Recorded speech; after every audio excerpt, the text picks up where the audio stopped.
இயேசு கிறிஸ்துவின் இனிதான நாமத்தில் இன்றைய ஆவிக்குரிய சிந்தனைக்கு உங்களை அன்புடன் வரவேற்கின்றோம். இப்போதும் ஒரு பாடலுக்கு பின்பு உங்கள் சிந்தையை தெளிவிக்கும் ஆவிக்குரிய செய்தியை கேட்கலாம். இனிய வார்த்தை எப்போதும் பேச இயேசு நடத்திடும்.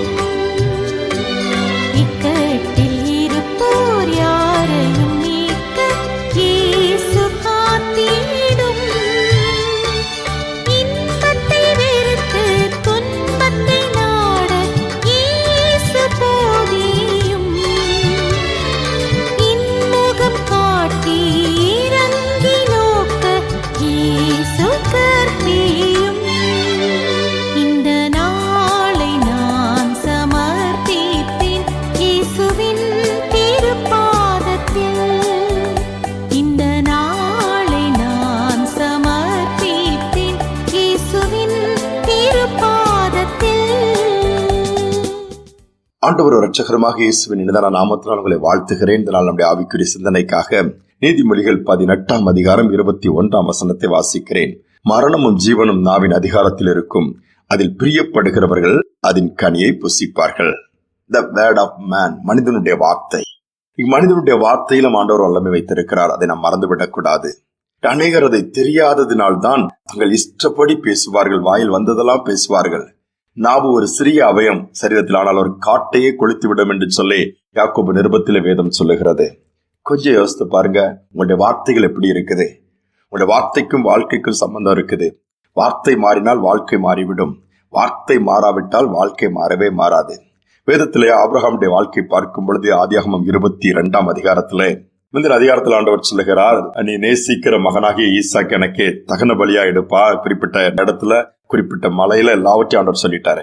ஆனால் பாருங்கள், ஆபிரகாம் சோர்ந்து போகவில்லை. மகனை கூப்பிட்டு கொண்டு போகிறார். 3 நாள் பிரயாணத்தில் அந்த இடத்தை அடைகிறார். வேலைக்காரர்களை பார்த்து சொல்லுகிறார், நீங்கள் இங்கே இருங்கள், நானும் என் மகனும் தேவனுக்கு ஆராதனை செய்ய போயிட்டு திரும்பி வருவோம் என்று சொல்லுகிறார். திரும்பி வருவேன் என்றுதான் சொல்ல வேண்டும். அவருடைய விசுவாசத்தை பாருங்களேன். மகனை தான் பலியிட போகிறார், ஆட்டுக்குட்டியே அல்ல. ஆனால் திரும்பி வருவோம். அதே மகன் திருப்பி கேட்கிறான், கட்டையெல்லாம் இருக்கிறது, விறகு இருக்கிறது, நெருப்பு இருக்கிறது, ஆனால் எப்பவுமே ஆட்டுக்குட்டி நம்ம கொண்டு வருவோமா பலியிடாப்பா? இந்த இல்லையே, நீதான் சொல்லல, கர்த்தர் பார்த்து கொள்வார். பாருங்கள், அந்த வார்த்தை அப்படியே நிறைவேறுகிறது. அங்கே பலியிட போகும் பொழுது எல்லாவற்றையும் ஆயத்தம் பண்ணி கத்தி எடுத்து குத்த போகும் பொழுது ஆண்டவர் பதறி விட்டார். ஆபிரகாமே, ஆபிரகாமே, பிள்ளையாண்டன் மேல் கையை போடாதே.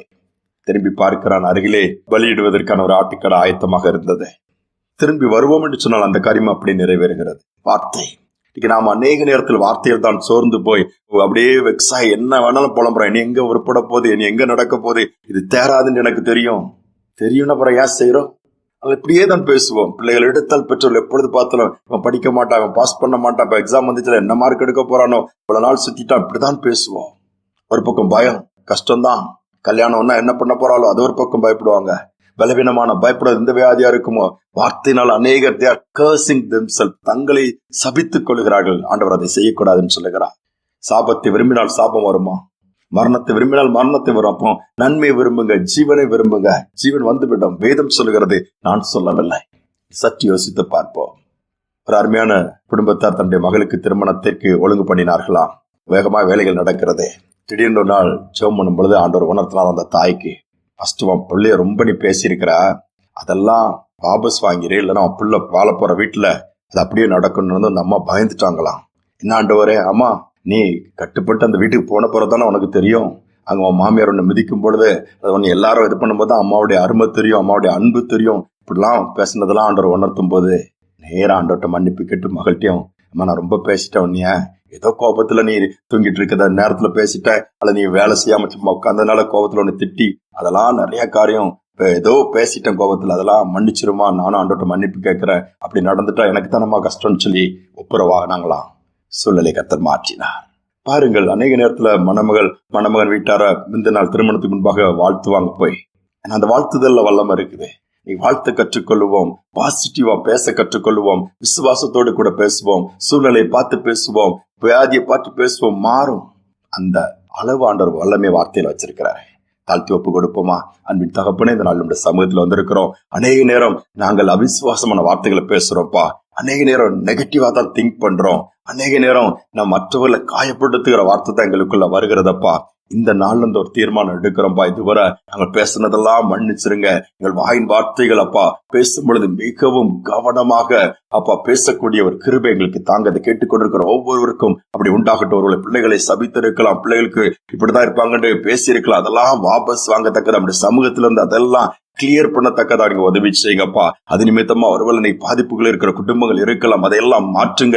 ஒவ்வொரு குடும்பங்களுக்குள்ளும் ஜீவன் உண்டாகட்டும், ஒவ்வொரு குடும்பங்களுக்குள்ளும் வெளிச்சம் உண்டாகட்டும், ஒவ்வொரு குடும்பங்களிலும் நன்மை உண்டாகட்டும், ஒவ்வொரு குடும்பங்களிலும் மாற்றங்கள் உண்டாகட்டும். அப்பா எங்கள் வார்த்தையை இன்னைக்கு மாற்றுங்க. நாங்கள் மற்றவர்களை காயப்படுத்துகிறவர்கள் அல்ல, காயங்களை ஆற்றுகிற வார்த்தை, குணமாக்குகிற வார்த்தை, உயிர்ப்பிக்கிற வார்த்தை, வல்லமையான வார்த்தை, கிருபையுள்ள வார்த்தை எங்கள் வாயிலிருந்து புறப்படட்டும். தாழ்த்தி ஒப்பு கொடுக்கிறோம். துதிகனமை ஏற்றுக்கொள்ளும் இயேசுவின் நாமத்தில் பிதாவே, ஆமேன், ஆமேன். பேசுகிற வார்த்தை குறித்து கவனமாக இருப்போம். இந்த நாளில் ஒவ்வொரு நிமிடமும் ஆண்டவருடைய நினைவா மாறினா நம்முடைய வாயின் வார்த்தையெல்லாம் பிறர் காயங்களே ஆற்றுகிறதாய் மாறிவிடும். சிந்தனையோடு இந்த நாளை தொடருவோம். மீண்டும் நாளை தினம் சந்திப்போம். இந்த நாளின் போரு நிமிடமும் உந்தன் நினைவால் நிரம்ப வேண்டும். இந்த நாளின் போரு நிமிடமும் உந்தன் நினைவால் நிரம்ப வேண்டும். என் வாயின் வார்த்தை எல்லாம் பிறர்காயம் ஆற்ற வேண்டும். என் வாயின் வார்த்தை எல்லாம் பிறர்காயம் ஆற்ற வேண்டும். ஆராதனை ஆராதனை ஆராதனை ஆராதனை அன்பர் இயேசு ராஜனுக்கே, ஆவியான தேவனுக்கே.